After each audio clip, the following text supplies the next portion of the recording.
വനംവകുപ്പിനെ രൂക്ഷമായി വിമർശിച്ച് കെ.സി.ബി.സി. ദുരിതങ്ങളുടെ മേൽ വീണമീട്ടി രസിക്കുന്ന വകുപ്പായി വനംവകുപ്പെന്ന് കെ.സി.ബി.സി. സംസ്ഥാന ചരിത്രത്തിലെ ഏറ്റവും കഴിവുകെട്ട വകുപ്പാണ്. കർഷക ഭൂമിയിൽ കടന്നുകയറുന്ന വനംവകുപ്പ് നയം അവസാനിപ്പിക്കണമെന്നും കെ.സി.ബി.സി. ഇൻഫാം കമ്മീഷൻ ഇറക്കിയ സർക്കുലറിൽ പറയുന്നു. നിതിൻ സേവ്യർ വിവരങ്ങൾ നൽകും. നിതിൻ, ഇപ്പോൾ ഇങ്ങനെയൊരു പ്രതികരണം അതെന്തുകൊണ്ട്?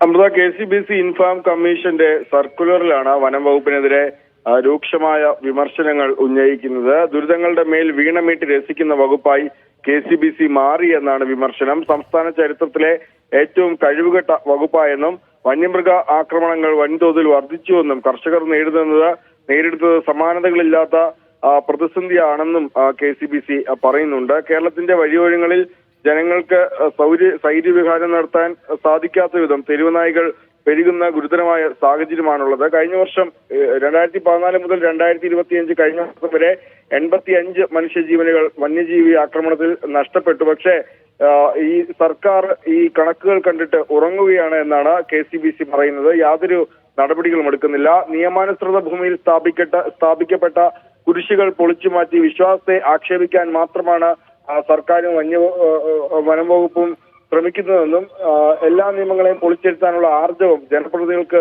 ഇല്ലെന്നുമാണ് കെ.സി.ബി.സി. പറയുന്നത്. ഒപ്പം തന്നെ നാടിറങ്ങുന്ന വന്യമൃഗങ്ങളെ കൊല്ലാൻ ഉള്ള അനുവാദം ജനങ്ങൾക്ക് നൽകണമെന്നും അതല്ലാതെ ജനങ്ങൾക്ക് മേൽ അല്ലെങ്കിൽ സാധാരണപ്പെട്ട കർഷകർക്ക് മേൽ അടക്കം കടന്നു കയറുന്ന വനംവകുപ്പിന്റെ നയം അവസാനിപ്പിക്കണമെന്നുമാണ് കെ.സി.ബി.സി. ഇൻഫാം കമ്മീഷന്റെ സർക്കുലർ. അമൃത. ശരി നിതിൻ.